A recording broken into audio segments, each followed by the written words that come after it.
For tonight's Conversations with Great Minds, I'm joined by Nobel Prize winning economist Dr. Paul Krugman. Dr. Krugman received a Ph.D. from MIT and has taught at several schools, including Yale, MIT, and Stanford. He's written 20 books, including several bestsellers, and over 200 papers on international trade, finance, currencies, and several other topics. He's a recipient of numerous awards, including the Nobel Prize in Economics, which he won in 2008. Currently, he's a professor of economics and current affairs at Princeton University, and you can read his work every day as a columnist on the pages of the New York Times. Dr. Krugman's new book is titled End This Depression Now. And with Europe in crisis and the United States economy still teetering on the edge, he's someone we should all be looking to for ways to get our economy back on track. Dr. Paul Krugman joins me now from our Los Angeles studio. Welcome. Hi there. Thanks so much for joining us. It's great to see you here. First off, where are we at right now? Your book is called End This Depression Now. Is that where we are, a depression? Yeah, I use the word pretty deliberately. A recession is when things are heading down. A depression is when things are down. And although, at least in the United States, we got out of a technical recession in the middle of 2009, it doesn't seem very good out there, right? I mean, we've had some growth, some job creation, but not enough to stop a really disastrous situation. About 4 million people have been out of work for more than a year. College students graduating and finding no jobs, or no jobs anyway, that make any use of their skills and give them any hope of paying off their debts. So this is a depressed economy. It's like the Great Depression. It's not as bad as the Great Depression. You know, that's great, wonderful. Not as bad as the Great Depression. But it is really terrible, and we are not doing what we need to do to get out of it. Would another way of explaining it be that it's sort of like the Great Depression would have been if FDR had been president in '29 and had responded within a few months or a year, less than a year, with stimulus rather than dragging us through 3 years of Herbert Hoover?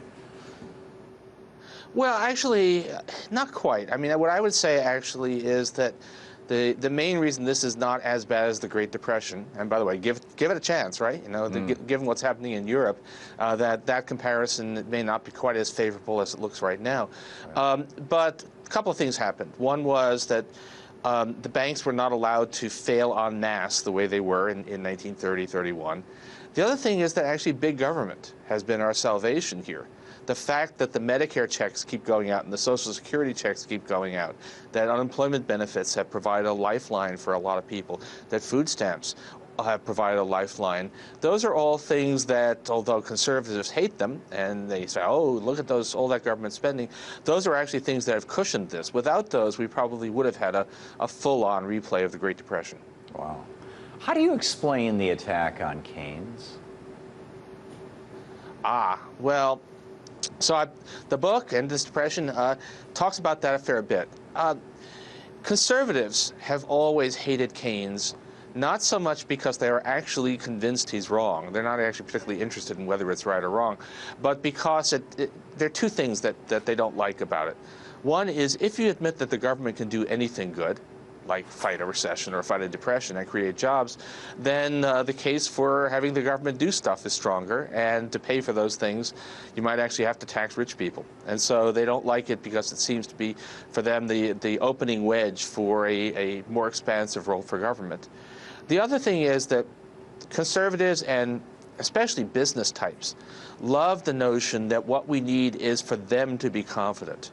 Business confidence is always the thing, and if you look at the way that President Obama is attacked, it's always every time he so much as hints at a bit of concern about income inequality or a bit of concern about runaway bankers, they say, oh, he's hurting business confidence by attacking the business community, and that will hurt the economy. If you say, but you know, actually the government can create jobs through Keynesian policies, then that club is no longer hanging over the head of the government. You can say, if you're worried about jobs, how about we create some instead of trying to flatter businessmen and tell them how much we love them. So between those two things, the right has always hated Keynesianism, has spent 40 or 50 years trying to tear it down, which is a real shame because right now we're in John Maynard Keynes's world.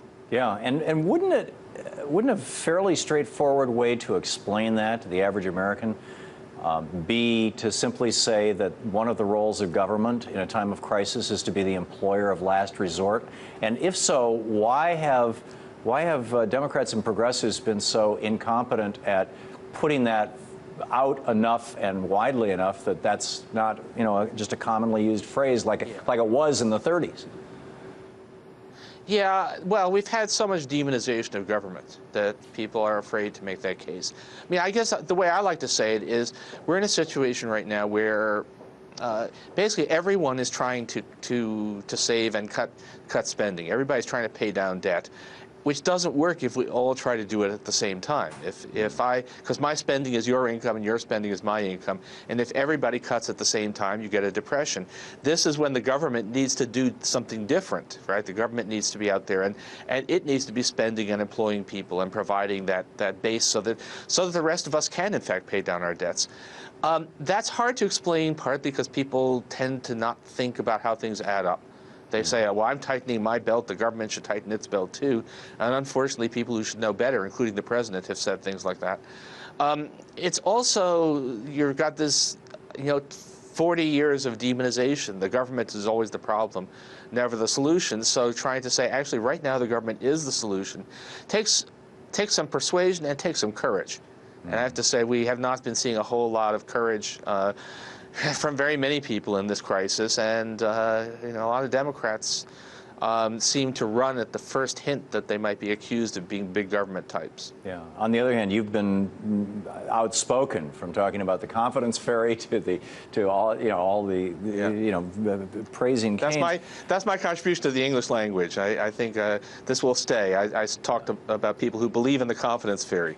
They believe if you slash government spending and lay off hundreds of thousands of school teachers, everything will be fine because the confidence fairy will come in and rescue us. And guess what? She has failed to make an appearance. Yeah, the first time I read that, you writing that, I laughed out loud, and after that, it's a serious. I mean, it's brilliant. That was a brilliant metaphor.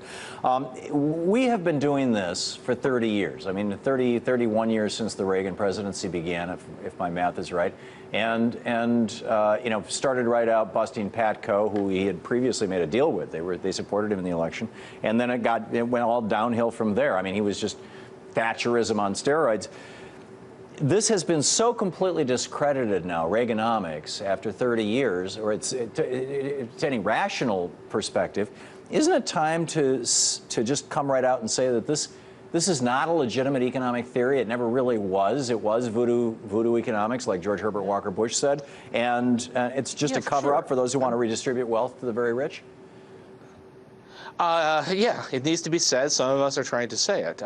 It has turned out, I've been astonished and not happy to see the resilience of this voodoo economics despite its failure. You would have thought that this crisis, which is, according to their theory, could not have happened, would discredit it. But a friend of mine, the Australian economist John Quiggin, calls it's zombie economics. You keep on thinking you've killed it, but it keeps on shambling forwards. So we're looking for silver bullets or whatever it is to make it stop. But yeah, this has been the perfect demonstration that Keynes was right and Reagan was wrong. Well, and you couldn't get clearer than that. Yeah, and another piece of this whole voodoo conspiracy theory, I guess, is that, or maybe not. I mean, maybe you would agree with it. I'm curious your take on it. Is that the Fed played a role in this? That we never should have established a central bank? That we never should have gone off the gold standard? That the solution to all of our problems in the kind of Ron Paul world is just for the government to create coins made out of gold, and that's it. Yeah, that's another one of those things that is just amazing that people would be believing that. I mean, look at it this way. Part of, in a way, what's going on, when they created the euro, when they created a single currency for Europe without a single government, what they did was to create something that's quite a lot like a gold standard. Think of Europe as being the modern version of the gold standard, where it is these pieces of paper with bridges and doors on them that are like gold. It's just like, if you're the government of Portugal or the government of Greece, like a country on the gold standard, you can't print currency. It's not under your control. So what we're watching in Europe is basically the replay of the collapse of the gold standard, with all of the same disasters happening in Europe that happened to countries that tried to stay on gold in the 1930s. So what would you say specifically to someone who is promoting the gold standard or calling for the abolition of the Fed, or maybe even states to produce their own money? Wow. So I mean, I've tried. Actually, I've even debated Ron Paul, which turns out to be hopeless because you're just talking to a wall. But what you to a young person who's trying to understand, Yes. you need to tell them that this is not about. You think that the people who talk like this are on the side of the little guy and against the banks, but they're not. They're actually supporting a policy that rich people, that billionaires have always liked. The reason that gold buggism survives in this modern world is because it's a doctrine that has always been subsidized heavily by billionaires who like the idea that nobody can print money and nobody can inflate away any of their assets, even if a little bit of inflation is what it takes to rescue the nation from mass unemployment. So it's a scam. Of course, it's a scam. I mean, yes. I mean, it's you know, John Maynard Keynes again. He called the notion of gold in the economy a barbarous relic. Yeah. I mean, there's lots of problems with our country, but why should this metal, this not especially useful metal, be the gold standard of value? We have an economic problem. It needs to be managed. It needs to be managed through human intelligence, not by appealing to something that may have made sense back in the first century BC. More with Nobel Prize winning economist Dr. Paul Krugman right after this break.